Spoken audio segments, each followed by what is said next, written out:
I'm Bonnie. This is my work husband Andrew. We're just going to have a look very quickly at Andrew's ribs. I call this whole thing Andrew's ribs. I don't use the word rib cage. Andrew, however, does actually have a rib cage because he is all fused together by this metal bit and this lovely metal rod in here and a whole heap of metal screws. You, however, do not have a rib cage. You have ribs, or what some people may even call a rib basket.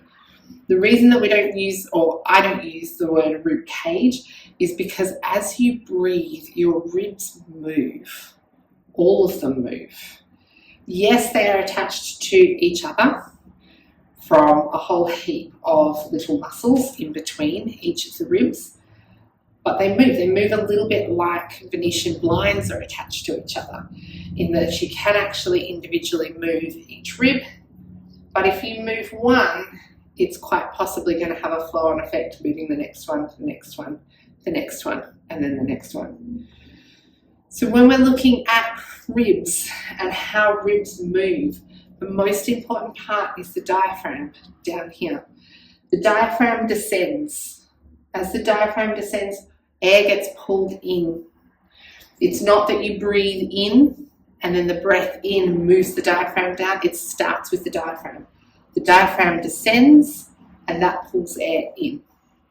As the diaphragm descends, these little ribs down here, which you probably can't even see, they work a little bit like pincers. They come out and in like that. These guys in here are like bucket handles. So if you imagine a bucket with a handle, they come up and down and up and down. And these guys in here, they work more like a pumping action, a pump handle.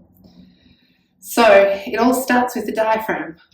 As the diaphragm moves, the ribs that are attached onto the diaphragm, they move. These ribs, because it's not a cage, these ribs also move, even though they're not directly attached onto the diaphragm, but because they are attached to all of the other ribs.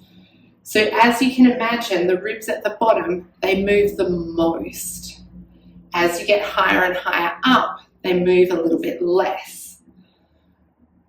When we are, let's say, running or using a lot of our effort and a lot of our air, these ribs up here, they're going to move a whole heap more because they're going to want to help these guys out.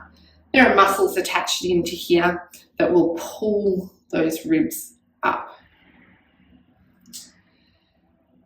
We don't want these ribs to be moving like that all the time.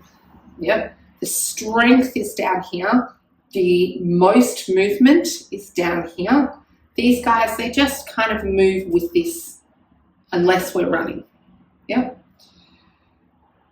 If you're overusing these muscles or these ribs, you're probably overusing these muscles in the neck, and that can lead to neck pain, headache, that kind of thing.